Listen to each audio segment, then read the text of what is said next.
What's happening, guys? A really good upgrade from Fleece Performance Engineering. You see all these pictures on social media. Somebody's brand new Platinum sitting on the side of the interstate, burning to the ground.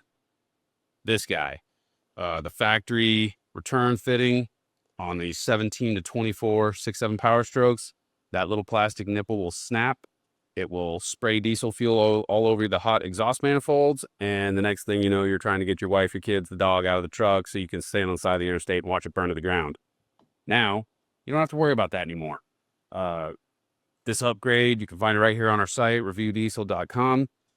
Super simple, cheap fix. If you're planning on taking the truck in to get it serviced, oil change, fuel filters, throw that thing in the cup holder. Ask the technician that's doing the service to throw that on there while he's changing your fuel filter. Simple install. It's a no-brainer. It's the difference between having your truck for 20, 30 years and handing it down to your kids and watching it burn down on the side of the interstate. So, awesome upgrade. Don't cheap out on it. Nobody else is doing it the way these guys are doing it. I only recommend the Fleece Performance Engineering fuel filter upgrade kit to get rid of that plastic tab. So, check it out here on the site. Stick around, watch some more videos, click on the bell, subscribe.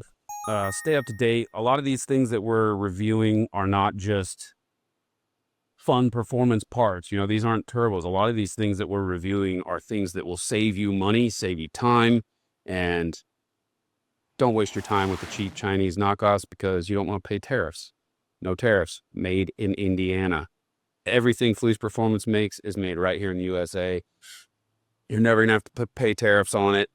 I've been through their facility. We'll probably travel up there again, and we'll make you guys a video of that, especially once they get moved to their new facilities. So stick around, check out the other videos, and give us some comments. Ask us any questions you got about this. We'll be happy to get them answered.